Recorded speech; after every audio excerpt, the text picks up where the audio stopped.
Hello and welcome. I am Christopher Jon Bjerknes. It is September 1st, 2022, and it is the 20th anniversary of my book, Albert Einstein the Incorrigible Plagiarist, which I published very early in 2002. My book has had a tremendous impact on world history and world events. It created quite an upheaval in 2002. It received both very positive and very negative responses from leaders in academia. I awoken the world to the fact that Albert Einstein was a career plagiarist, a vicious racist, and a genocidally hostile person who wanted to exterminate the Germans and Europeans in general. His hatred of the German people and Europeans was lifelong. It occurred long before the rise of Adolf Hitler. Albert Einstein was a racist at a time when Hitler was not. This history is going to shock and amaze you. So please watch the entire video. I'm going to present all the proof of what I'm saying. So it's very important for you to go through it with me and see all the facts. A lot of this is still not generally known to the public, although ever since I published my book, whenever Einstein's name appears and there are comment sections on the internet, people immediately respond to point out the fact that Einstein was a career plagiarist. He plagiarized the special theory of relativity from Waldemar Voigt, Joseph Larmor, Henri Poincaré, and Hendrik Antoon Lorentz.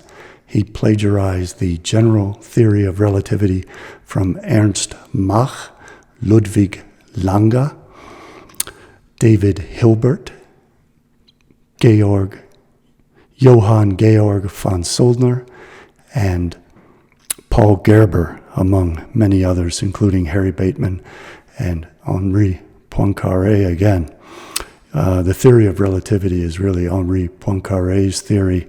He began publishing on it in 1895, published a series of very important papers which Einstein had read through 1905. He was the first one to come up with the idea of four-dimensional space-time in the theory of relativity, relative simultaneity, and he clearly enunciated the principle of relativity, which Einstein copied almost verbatim.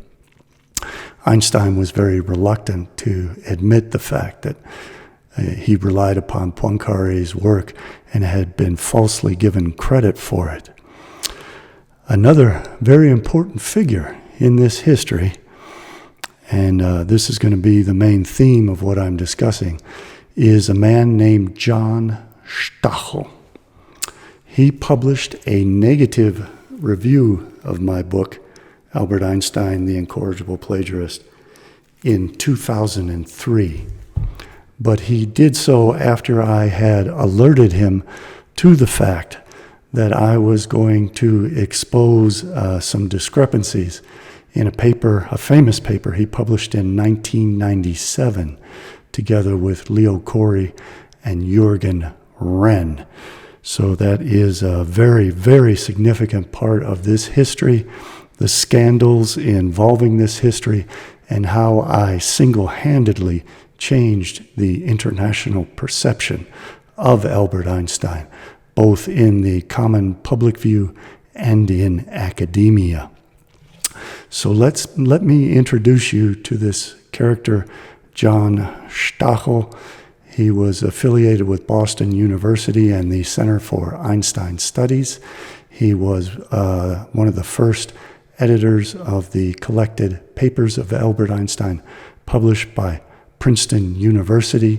He took a great interest in my work and published a negative review of my book, but that review was published after I had informed him that I was going to be exposing what he had done, which gave him an incentive to try to discredit me.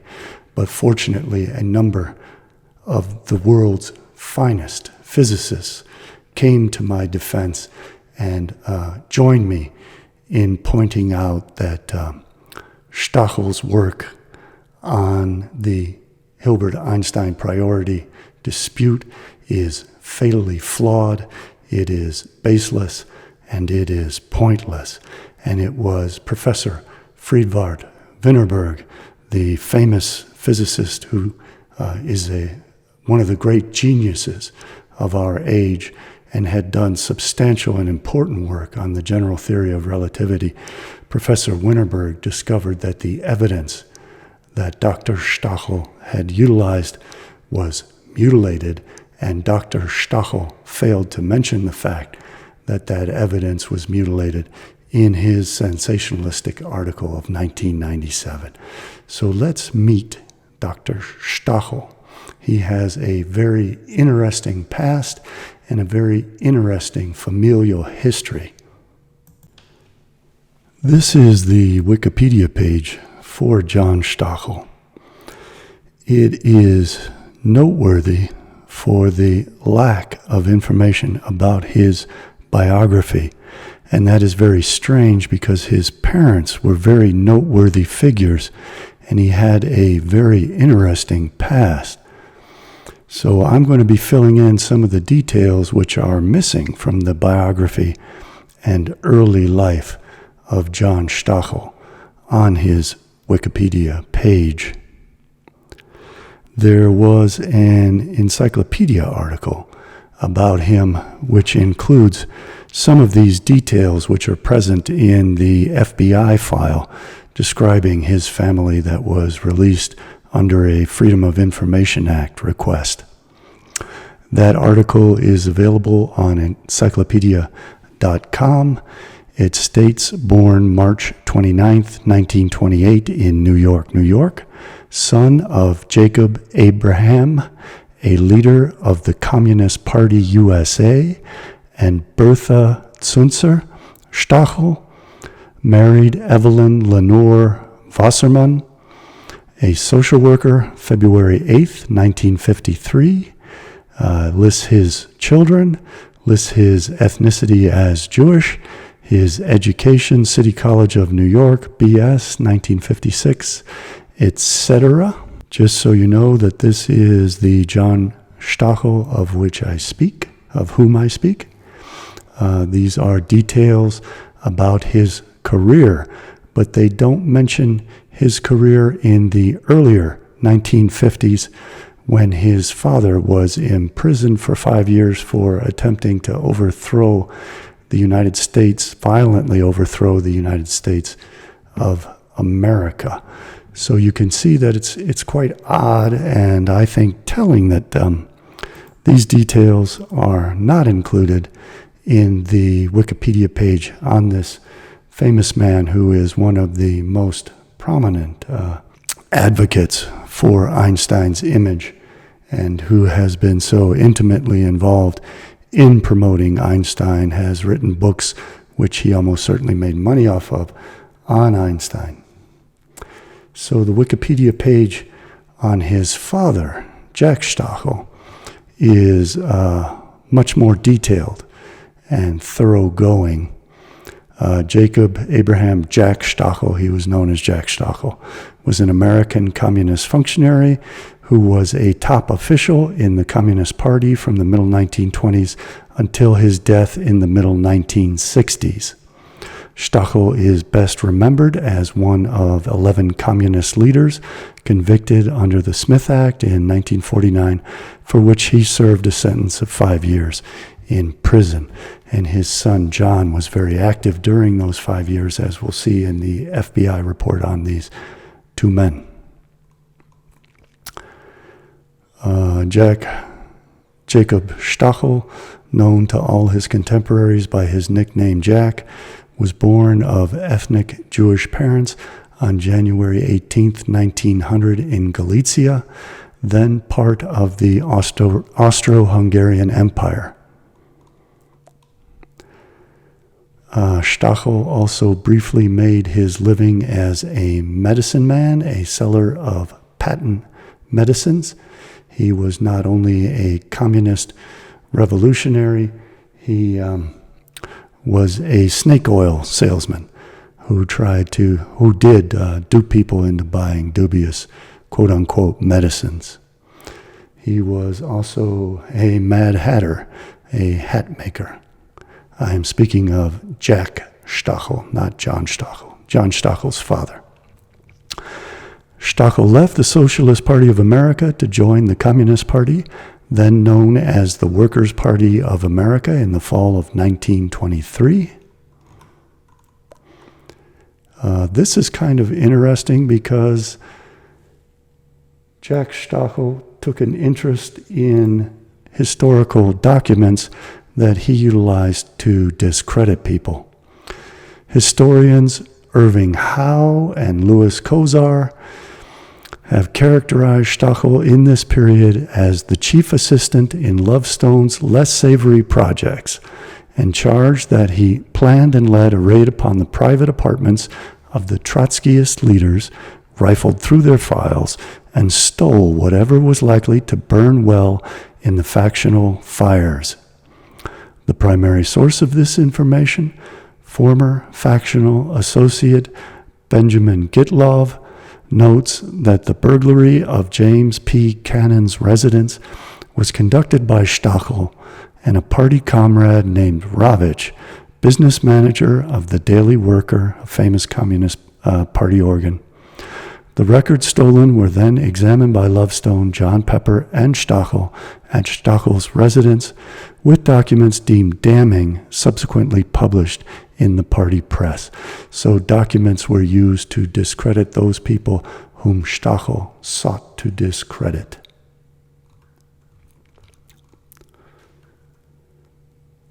Stachel was arrested on June 1st, 1948 on a deportation warrant obtained by the U.S. Immigration and Naturalization Service, which charged him with illegal entry into the United States, as well as membership in an organization which advocated the overthrow of the U.S. government through force and violence. On July 20th, 1948, Stocky Jack Stachel was one of 12 kingpin commies, to borrow colorful contemporary terminology from Time magazine, indicted under the Smith Act for being dedicated to the Marxist-Leninist principles of the overthrow and destruction of the government by force and violence. Jack Stachel, among them, were convicted in 1949 and sentenced to 5 years in prison. Hall nevertheless lauded Stachel as one of the finest Marxist thinkers.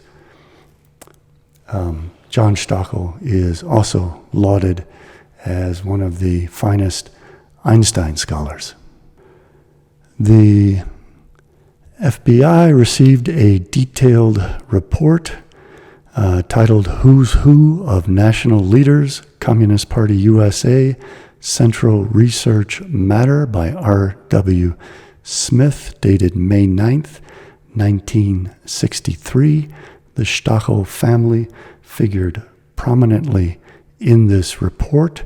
It was released in a redacted version under the Freedom of Information Act. It is available online. Feel free to look it up and vet all this for yourself. This is the section describing Jacob Abraham Stachel and his family, press director, The Worker.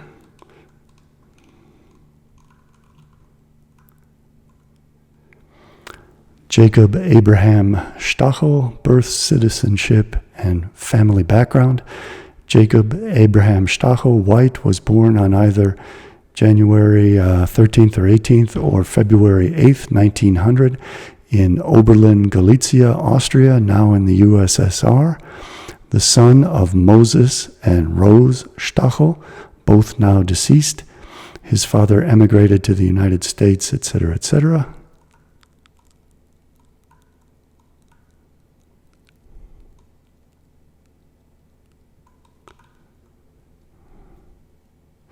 He was arrested by the Immigration and Naturalization Service on June 1st, 1948, on a deportation warrant charging illegal entry into the United States and membership in an organization advocating the overthrow of the United States government by force and violence. He was released on $3,500 or $8,500 bail the same day.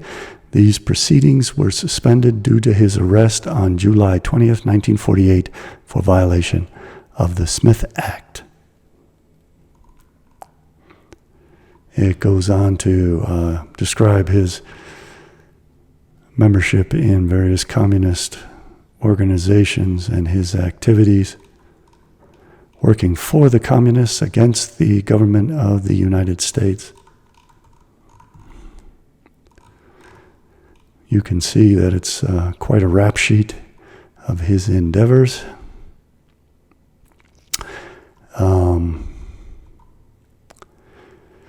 Jacob Stachel claimed to have married Bertha Zunzer, John Stachel's mother, on June 30th, 1927.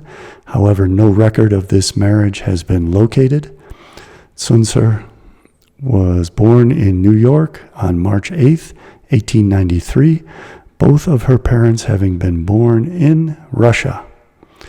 She was previously married to, redacted, whom she divorced and by whom she had one son. That's redacted. The Stachels have one son, Jon Stachel, who was born in New York City and he evidently contained his original birth date. Bertha Stachel was a member of the Communist Party USA as early as 1931, and since that time has been loyal to the party line and to the beliefs of her husband. She has participated in various activities on the behalf of party leaders convicted under the Smith Act, including speaking at functions of the Civil Rights Congress and the National Committee to win amnesty for the Smith Act victims, and has taken part continuously in various other party functions. She was present at the 16th National Convention of the Communist Party USA, held in February 1957, and the 17th National Convention, held in December 1959. This is redacted. It refers to Jack Stachel's son, Jon Stachel, was an active member of the Communist Party USA in 1952 and worked for the Daily Worker between 1950 and 1955, writing articles for that paper while his father was in prison.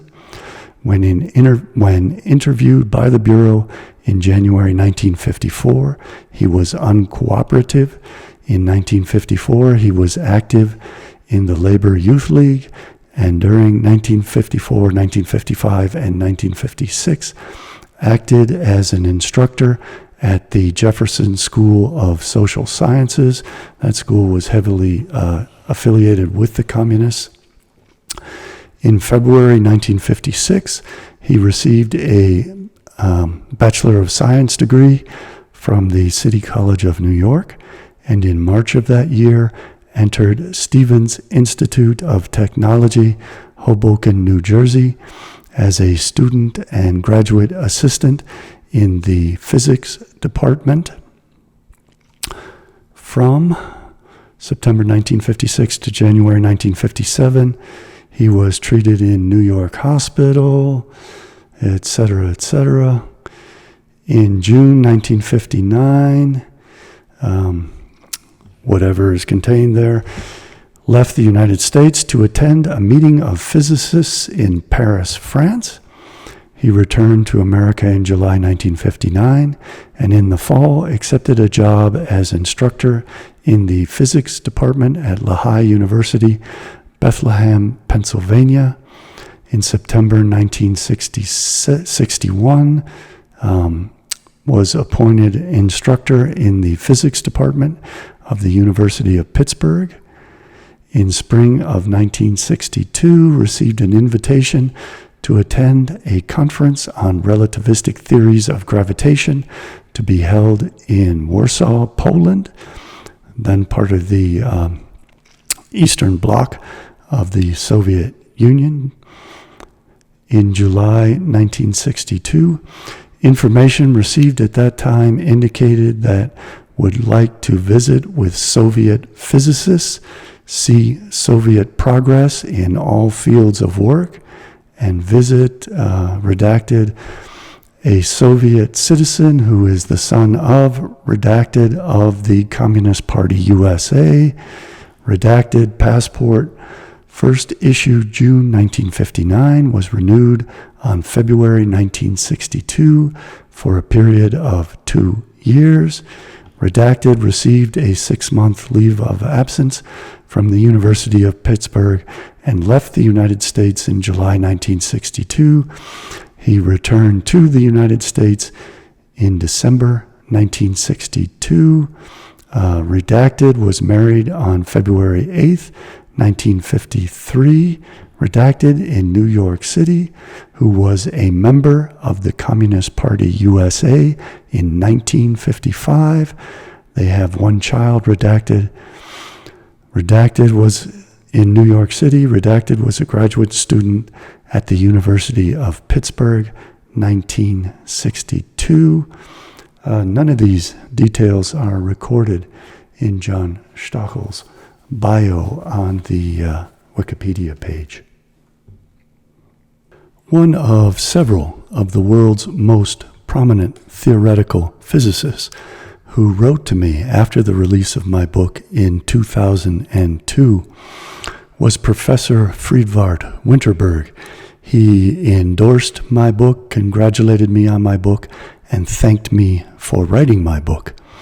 And he noted in my book that I had said that David Hilbert had anticipated Albert Einstein on the generally covariant field equations of general relativity, and that Einstein had plagiarized those equations from David Hilbert, who foolishly trusted Einstein and sent him a copy of his formulation, which Einstein then published 1 week later, betraying David Hilbert. And a letter has since turned up, written from Einstein's friend Max Born to David Hilbert, informing Hilbert that Einstein's collaborator, Erwin Freundlich, who I believe actually wrote his papers on general relativity after Einstein had given up on his friend Marcel Grossmann, who instigated the project but was unable to complete what David Hilbert was able to achieve with it.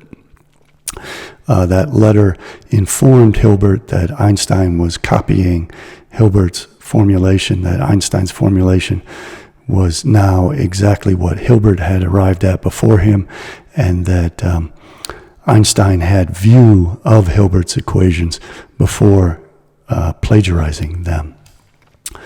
Professor Friedvart Winterberg took an interest in that because Jon Stachel, together with Leo Corey and Jurgen Renn, had published an article in the prestigious journal Science claiming that Hilbert had a set of printer's proofs of his paper which did not contain those equations, and therefore it was Einstein who was first to arrive at those equations.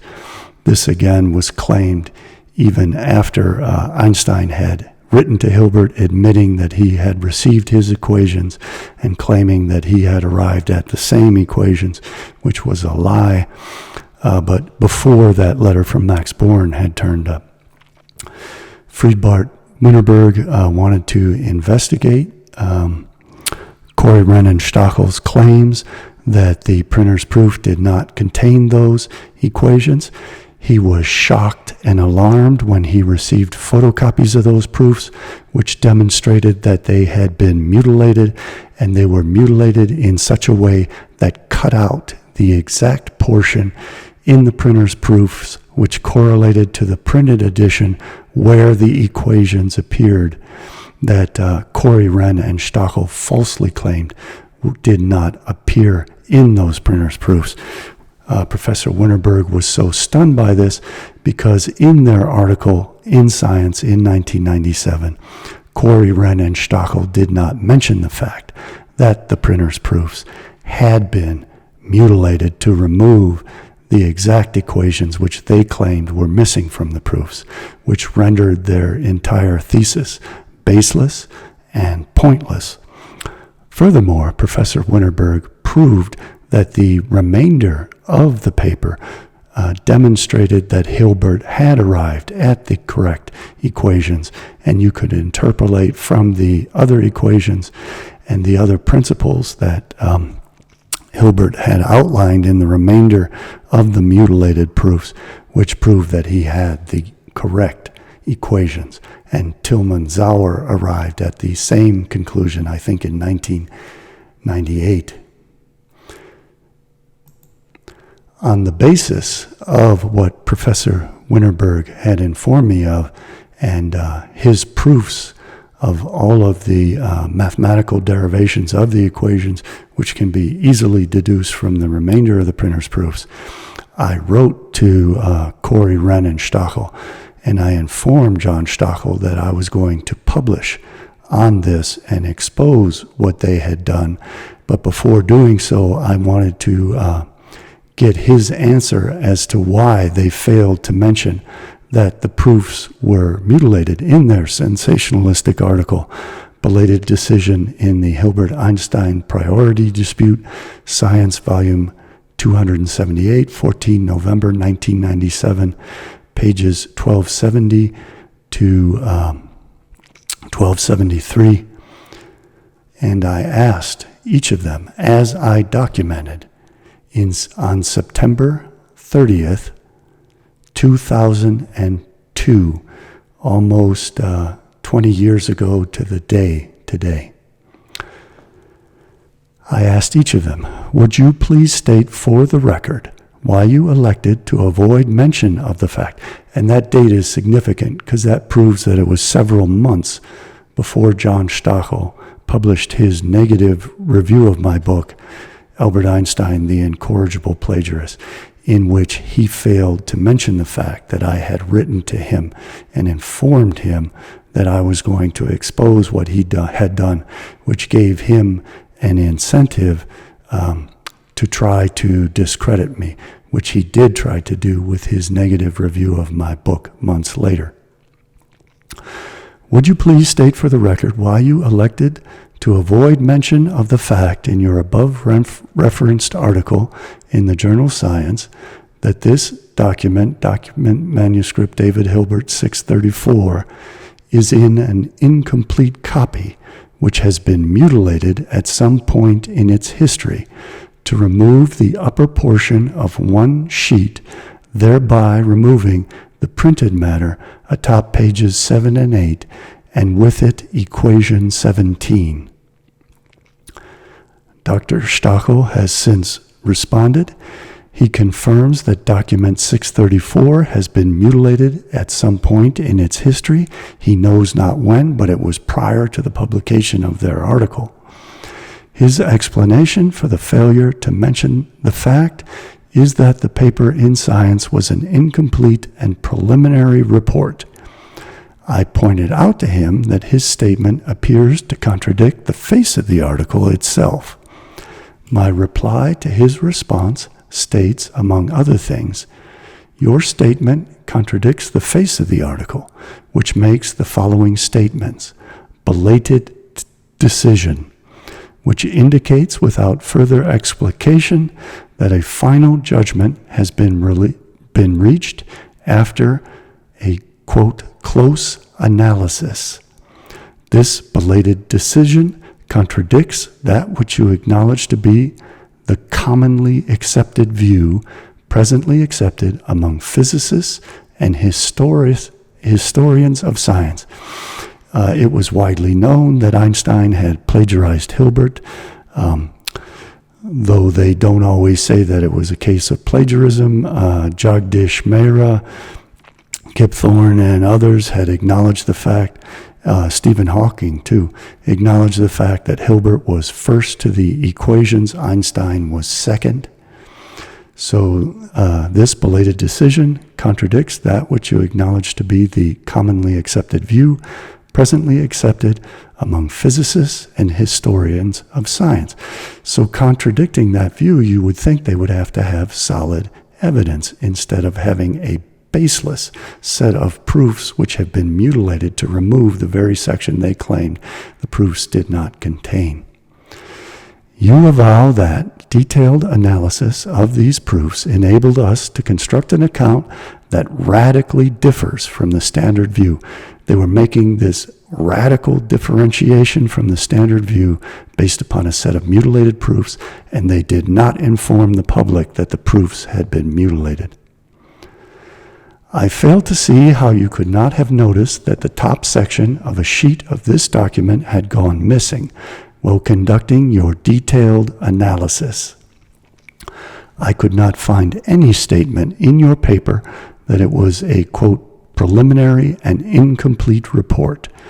On the contrary, you style it as a, quote, belated decision. Surely in 4 pages there was room for a mention of the material fact that the document upon which you relied had been mutilated to exclude text and an equation. I suspect that the pages of science would not have been overburdened by a mention of this material fact in the intervening years. End quotation. That is what I had written to Dr. Stachel, informing him that I was going to publish all of this, and he never mentioned our correspondence in his negative review of my book.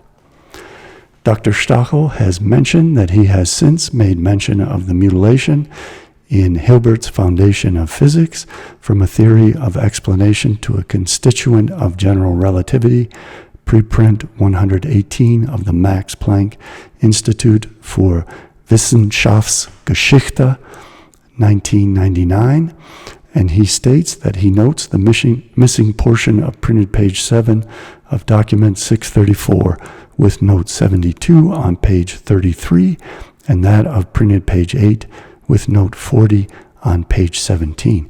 But he didn't mention that in Science and inform the public of that fact in the journal Science, only in a preprint. So there was no published account in Science of the fact that he failed to mention that Hilbert's proofs were mutilated. As far as I know, maybe he's done it since then. I doubt it, but I don't know. Dr. Stachel has also mentioned that he wanted to take the opportunity of our correspondence to mention to me that he has been asked to publish a review of my book, Albert Einstein the Incorrigible Plagiarist. He wonders if the complete absence of any mention of anti-Semitism in my book leaves me vulnerable to being accused of plagiarizing the German media of Nazi times. I must confess that I fail to follow Dr. Stachel's line of thought. Signed, Christopher Jon Bjerknes. Again, I noted the fact that he was going to write a review of my book, Albert Einstein the Incorrigible Plagiarist, months before it appeared, and I documented that and the fact that I had corresponded with him about his paper on the Hilbert-Einstein priority dispute way back on September 9th of 2002. He made good on his statement that he would publish a review of my book. It appeared in Physics World on April 1st of 2003, much after our correspondence, which incentivized him to attempt to discredit me. It was called Anti-Einstein Sediment Surfaces. Again, sounds a bit like anti-Semitism, anti-Einstein sentiment. Interesting.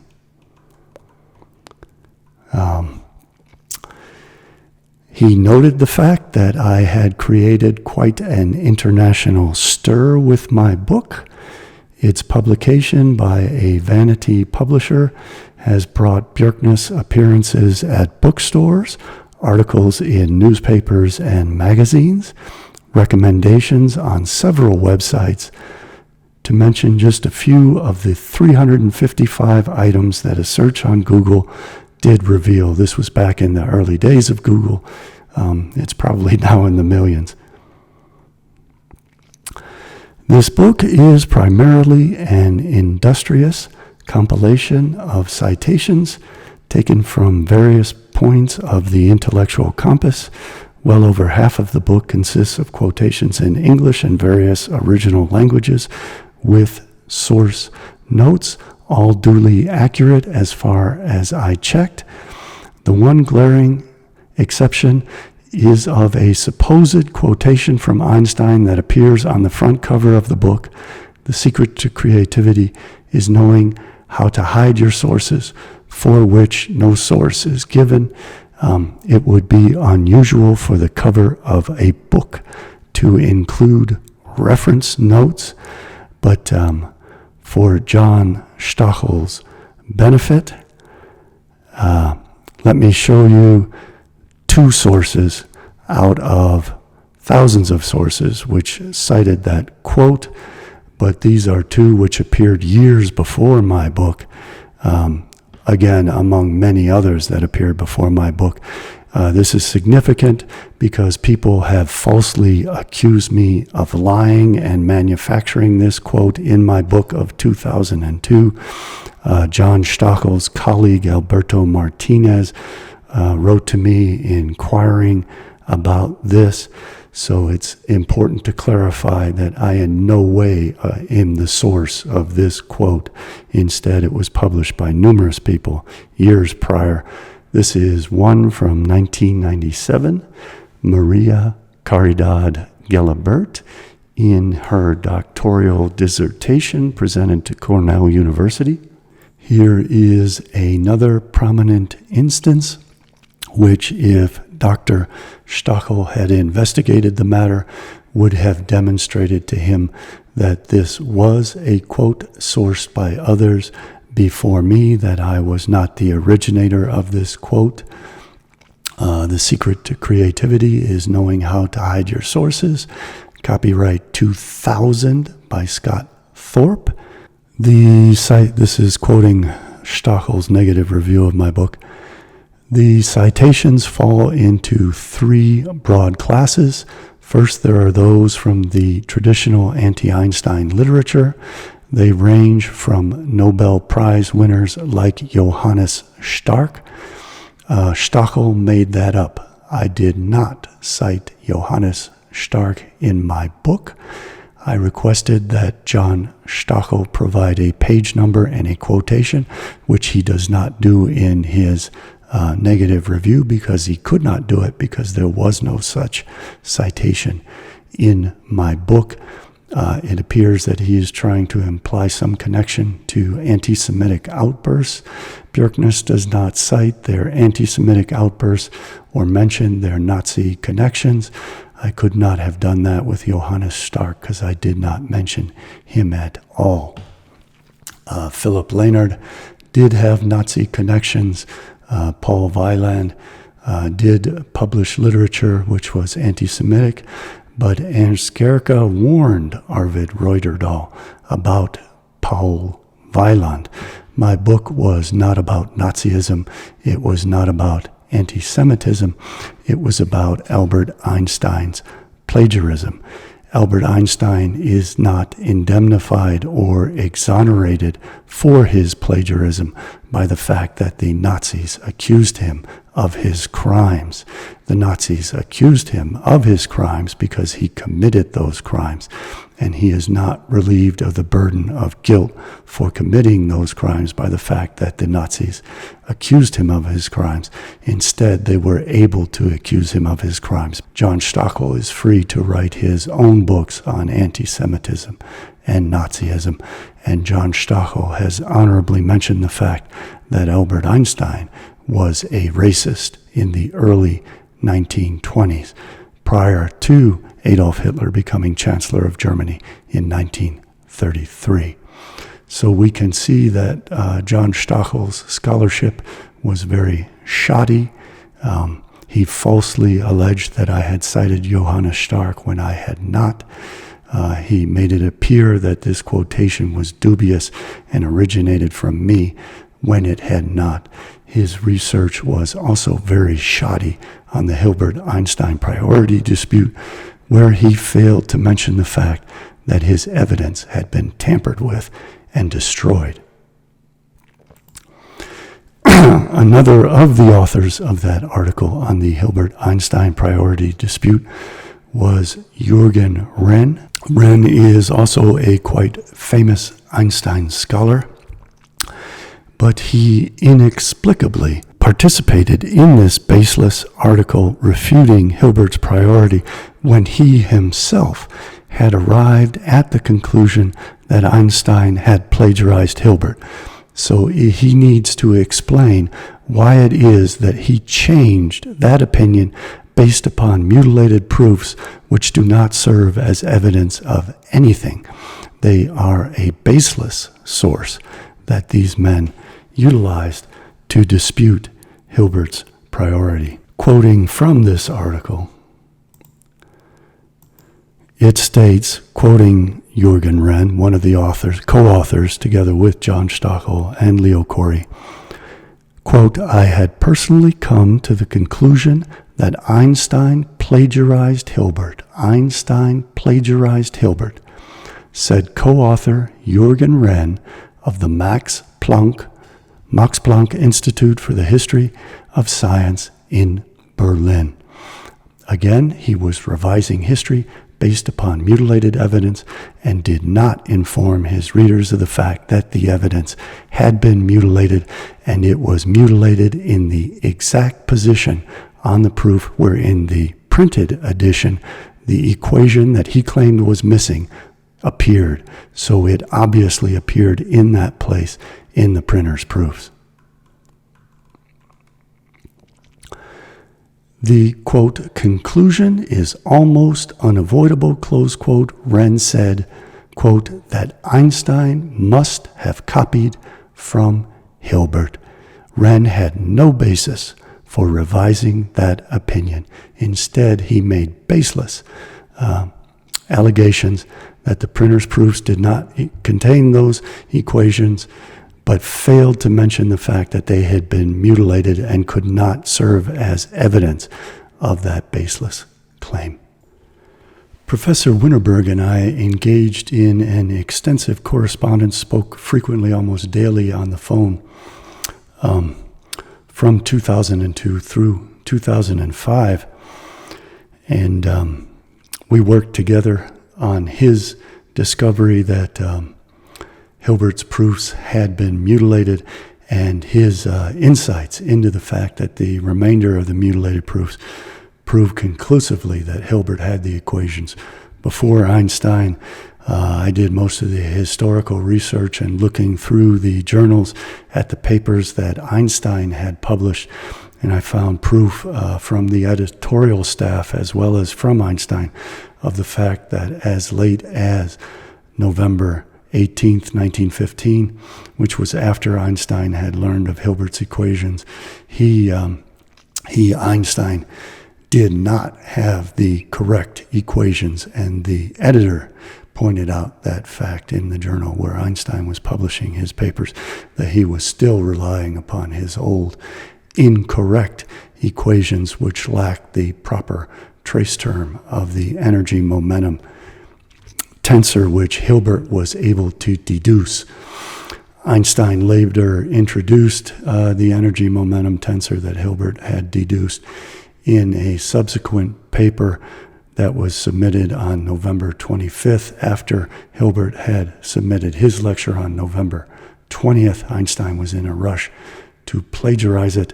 Einstein wrote to Felix Klein in 1917 stating that he knew nothing about non-Euclidean geometry. Therefore, Einstein could not have even have written that paper that he submitted with Hilbert's equations.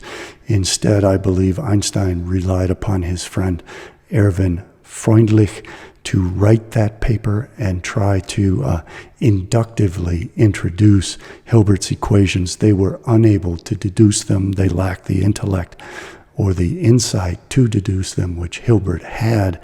Instead, they simply stated by begging the question that if they utilized Hilbert's equations, it would then work. Einstein used the same fallacy of petitio principii to steal credit for Poincaré's formula E equals mc squared. As Herbert Ives pointed out, Einstein also begged the question then and simply introduced the equation as the solution and then said, aha, eureka, I have found the equation, but he was unable to deduce it. Instead, he simply directly plagiarized it from Poincaré, who had formally deduced it as a mathematician and a logician. That's how he was able to derive the equation.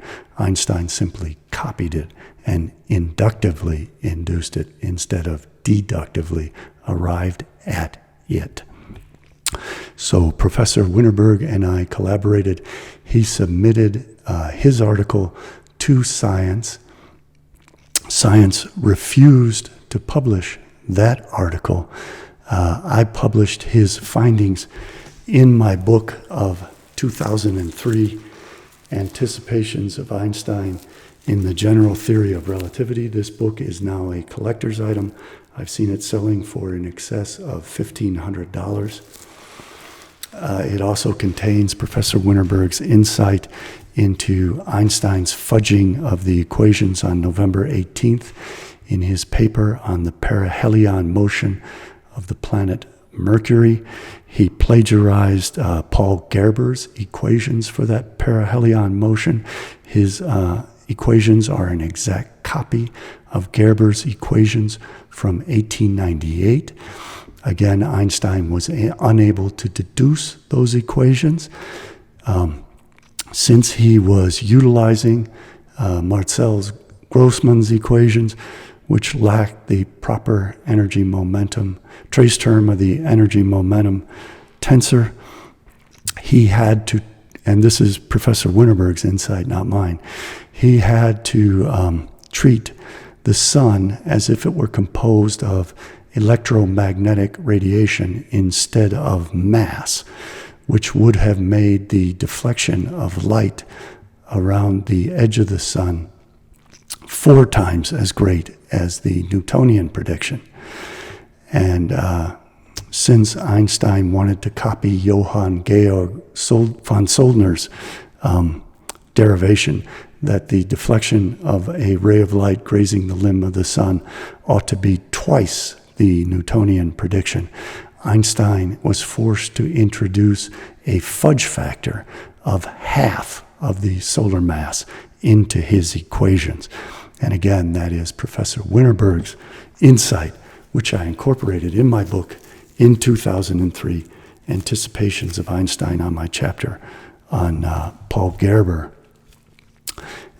So I documented all of Professor Winterberg's insights, and I included all of my insights into the Hilbert-Einstein priority dispute, the Gerber-Einstein priority dispute, and the Johann Georg von Soldner Einstein priority dispute. Science refused to publish Professor Winterberg's paper. He resubmitted it in a slightly amended form. This was in 2003 that Professor Winterberg submitted that paper. Again, I documented his insights in my book, Anticipations of Einstein in the General Theory of 2003. He submitted his paper to Zeitschrift für Naturforschung. The referees delayed the publication of that paper for a very long time. I worked very forcefully with Professor Winterberg to persuade Zeitschrift für Naturforschung to publish his paper. Every excuse was thrown at us by outsiders why that paper shouldn't get published, so it was delayed. Another of the most eminent physicists in the world who had written to me in support of my book, Albert Einstein, the Incorrigible Plagiarist, was Professor Anatoly Loganov and his colleague Vladimir Petrov. They wrote to me to congratulate me on my book and to endorse its contents. Long before me, Professor Anatoly Loganov, who is one of the most prominent physicists in the world and had a magnificent career, had written his own book demonstrating that it was Henri Poincaré who is the true father of the theory of relativity and not Albert Einstein. They sent me copies of Professor Loganov's works, and I sent them copies of my book, Anticipations of Einstein in the General Theory of Relativity, which included Professor Winterberg's insights and findings, and I also sent them a preprint of Professor Winterberg's article, which they had in view when they decided to write their own article, which was published in the very prestigious Physics Uzbeki, the most prominent physics journal in Russia. I'm going to show those. I'm going to toot my own horn a little bit and demonstrate that they acknowledge my help in their work, and they acknowledge the brilliant insights of Professor Friedvart Winterberg, who also acknowledged my help, and I'm very grateful to them for those generous acknowledgments. I'm going to show all that to demonstrate that what I have said has been thoroughly vetted by the very best minds in the world of physics. Massively important leading figures who have published a great deal on the general theory of relativity and are far more competent than John Stachel, Leo Corey, and Jurgen Renn to speak on the issue of general relativity and David Hilbert's deduction of those equations. One of the insights of mine that I published in my book, Anticipations of Einstein in the General Theory of Relativity, is the fact that Felix Klein recognized the fact that David Hilbert was able to deduce the equations which Einstein could only copy inductively. This is the 1997 article published by Leo Corey, Jurgen Renn, and John Stachel, Belated Decision in the Hilbert-Einstein Priority Dispute. According to the commonly accepted view, David Hilbert completed the general theory of relativity at least 5 days before Albert Einstein submitted his conclusive paper on the theory on 25 November 1915. It was actually several days before that even. Hilbert's article, bearing the date of submission 20 November 1915, but published only on 31 March 1916, presents a generally covariant theory of gravitation, including field equations essentially equivalent to those in Einstein's paper. A close analysis of archival material reveals that Hilbert did not anticipate Einstein. The first set of proofs of Hilbert's paper shows the theory he originally submitted is not generally covariant and does not include the explicit form of the field equations of general relativity. Note that they do not mention the fact that those printers' proofs had been mutilated, and the exact part where the explicit form of the field equations would have appeared has been excised, deliberately removed, and destroyed.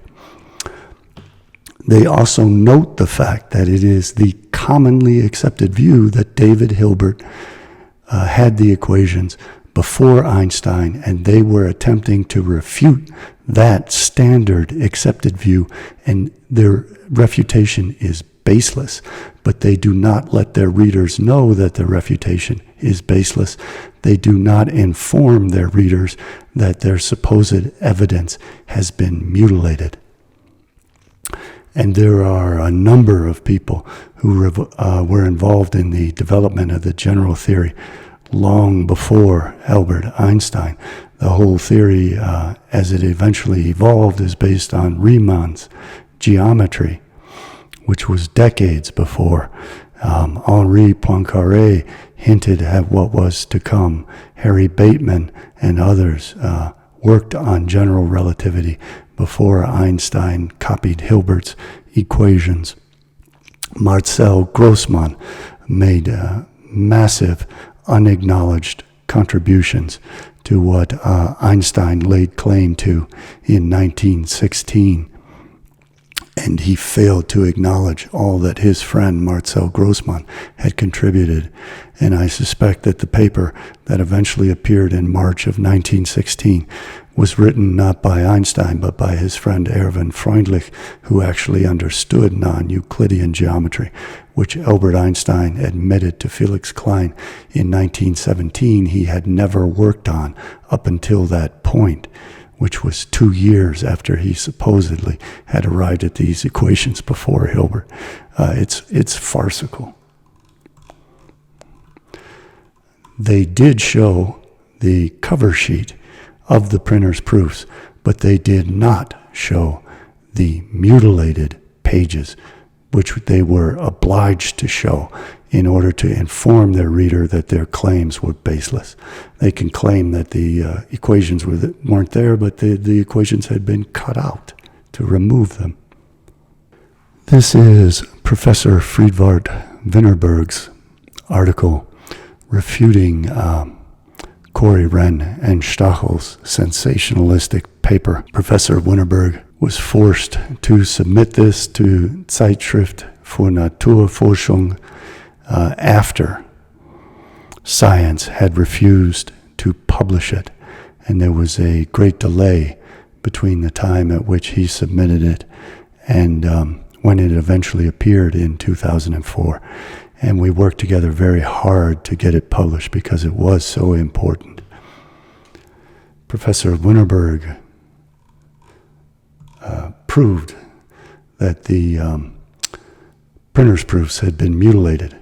And you can see that an upper third of the page had been mutilated, removing equation 17 and removing the equations that would be inferred by equation 17, which in the eventual published paper, in this exact spot, contained the equations that Corey, Renn, and Stachel claimed were missing from the proofs. They were missing from the proofs because someone had cut them out of the proofs, and they failed to mention that fact. Professor Winterberg states, mutilated page 8 of Hilbert's first proofs with equation 17 cut off, and page 11 of the proofs where equation 26 is the correct form of the gravitational field equation. And remember that Corey, Renn, and Stachel falsely claimed that the proofs didn't contain the correct gravitational field equations and were not generally covariant. Professor Winterberg proved that they did, not only in the mutilated section, but also in equation 26. Tillman-Sauer also had proven that Hilbert had the proper equations. Professor Winterberg was kind and generous enough to cite me and my book, in which I published his findings back in 2003 when he first submitted his article to Science. Again, he gave me a very nice acknowledgement that I'm very grateful for. Again, citing me and my book in which his findings are found.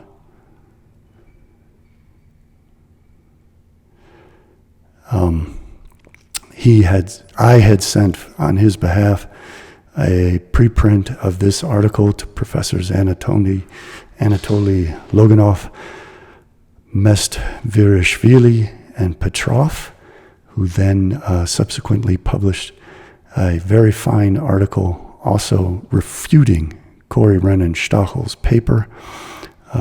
This created an international firestorm, and together we all succeeded in restoring David Hilbert's acknowledged priority for being the first to deduce and publish and arrive at the generally covariant field equations of the general theory of relativity. Professor Anatoly Loganov was one of the premier theoretical physicists who was an expert on the general theory of relativity, who was very familiar with the work of Poincaré, Hilbert, and Einstein.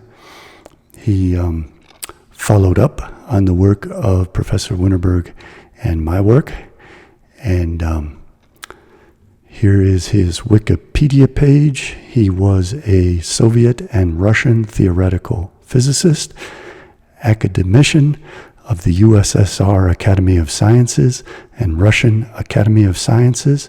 He was awarded the Bogo-Lyubov Prize in 1996.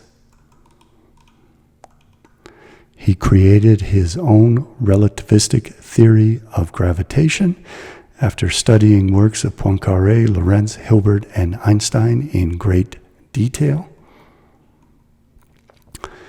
He was the director of the Institute for High Energy Physics, scientific director of the Institute for High Energy Physics, vice president of the Academy of Sciences of the USSR, rector of Moscow State University, deputy of the USSR Supreme Soviet, candidate member of the CPSU Central Committee, member of the CPSU Central Committee, head of editorial board of a series of materials to bibliography of scientists. So he is a quite prestigious man. He was, and he has all the bona fides to certify what I had said. And of course, Professor Winterberg is also a magnificent genius. So what we're saying is true. What Stachel, Corey, Renn were saying is false. This is the article that Professor Loganoff, together with Doctors Mestvirishvili and Vladimir Petrov, published. It's a very good article, very extensive, thoroughly proves that Hilbert was able to derive the equations and did derive them before Einstein, and that fact is not only proven by his published papers, but is proven by the printed proofs even in their current mutilated state. They were kind enough to acknowledge my work and that of Professor Winterberg, as you can see in their acknowledgments. And they cite my book from 2003, Anticipations of Einstein in the General Theory of Relativity, and the then unpublished work of Professor Winterberg, which was subsequently published in Zeitschrift für Naturforschung. Professor Vladimir Petrov wrote another article in 2005, Einstein, Hilbert, and Equations of Gravitation. He was again kind enough to mention my book and the research of Professor Winterberg, which led to this firestorm in 2003-2004, in which we were able to successfully redeem the reputation of David Hilbert. It has been quite an eventful 20 years. I succeeded in my mission to inform the public of the truth about Albert Einstein, about the fact that he was a career plagiarist, about the fact that he even plagiarized the work of his own wife, who was the co-author of his famous papers of 1905. They had planned a massive celebration of Einstein in 2005, marking the centenary of that supposed miracle year of 1905. But by that time, I had taught everyone that Mileva was co-author of that paper, that Einstein was not given the Nobel Prize for the theory of relativity, but instead paid the funds for that prize to his wife because he had plagiarized her work, and in turn, she had plagiarized the work of Poincaré and Lorentz, among many others. I think I have succeeded. I think the world now knows that Einstein was not the man that he was presented to be. My major work on that was published in 2006. It was finished in 2005. I released it early in January of 2006 after the tremendous hype of 2005 to refute all the nonsense they had been disseminating to the public. This book has been viewed by hundreds of thousands of people. You can find it on my website, cjbbooks.com. There will be a link in the description below to where you can go to cjbbooks.com. I have published all of my Einstein manuscripts that are current, and you can find them there. I also have a donation link. I would appreciate it. I've been working for 25 years to expose all of these facts, and I could sincerely utilize your financial help to keep going. In addition to manufacture and sale of St. Einstein, I have my book on Mileva Maric, The Forbidden History of Mileva Einstein Maric, where I document all the proof that proves that she was the co-author of the papers, that the papers were signed Einstein Merity, that were submitted to Annalen der Physik in 1905. That was another one of the things that Stachel tried to refute unsuccessfully. Einstein's plagiarism of E equals mc squared and the mass energy equivalence from Fritz Hasenerl, Gustave Le Bon, Henri Poincaré, and Samuel Tolver Preston. I was the first historian of physics to discover and point out the fact that Preston had come up with E equals mc squared and the mass energy equivalence in 1875 and designed atomic energy apparatus and the atomic bomb based on his formulation of E equals mc squared, where c represents the speed of light. This is my book, Einstein's Plagiarism of the Special Theory of Relativity. I go into great detail proving that he stole it from Waldemar Voigt, Joseph Larmor, Henri Poincaré, Hendrik Antoon Lorentz, among many others. Melchior Pelagi had a space-time theory around 1900, which Minkowski copied from Poincaré and Pelagi. Minkowski inadequately, but did cite Poincaré as the source of that. Contrary to popular myth, Albert Einstein did not create the concept of spacetime. Instead, he, together with Jacob Laub, opposed it in 1907 after Poincaré had introduced it into the theory of relativity in 1905. And after Minkowski had appropriated Poincaré's ideas, Einstein actually opposed the concept of spacetime for years before finally adopting it. This is my book on Einstein's plagiarism of the general theory of relativity. It incorporates everything I had published in anticipations of Einstein in the general theory of relativity and has massive amplifications on all of that, together with many copies of published works that Einstein utilized to manipulate credit for the general theory of relativity. This is my book on Ludwig Lange's inertial system. It includes his very rare articles where he requested that people acknowledge his priority for coming up with the inertial system. It also gives a history of how Max von Laue, Moritz Schlick, and others wrote Ernst Mach and Ludwig Lange out of the history of the theory of relativity, instead falsely ascribing credit for it to Albert Einstein. Ludwig Lange suffered badly because of this. It's a very interesting book. And this is a complete works of Samuel Tover Preston's ideas on E equals mc squared, the mass energy equivalence, the atomic bomb, and atomic energy, together with my analysis of all of that history. And those are my books on Albert Einstein and the theory of relativity. You can find them at my website, cjbbooks.com.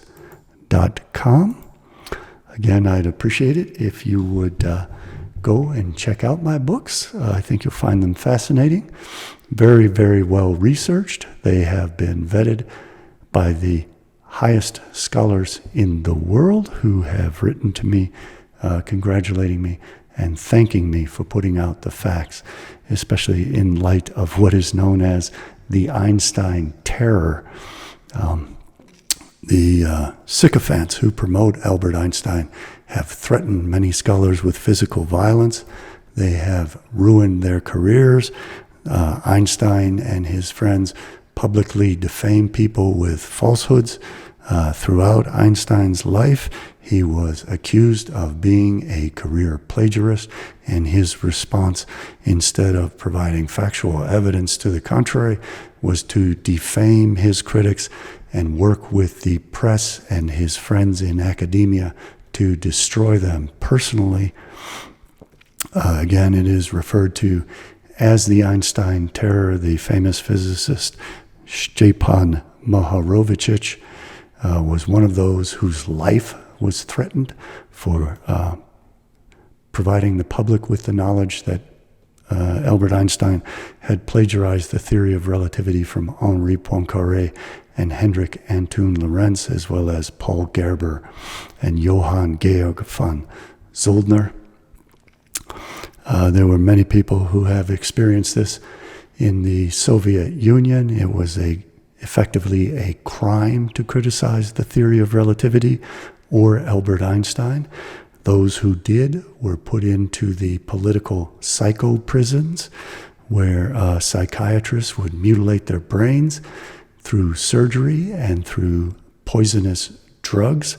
Yuri Brovko endured such treatment, and his articles led me to articles published in Soviet scientific journals where they described the fact that they viewed people who were entirely sane and engaged in normal conduct in every sphere, who also criticized the theory of relativity or Albert Einstein. They said that that alone was proof that these people were psychotic, in need of treatment, and that treatment was to destroy their brains. So it is a struggle. I'm continuing with it. Please help me by spreading the word, sharing this video with others. The cliche is like, share, and subscribe. Thank you for watching, and I will see you next time. Bye-bye for now.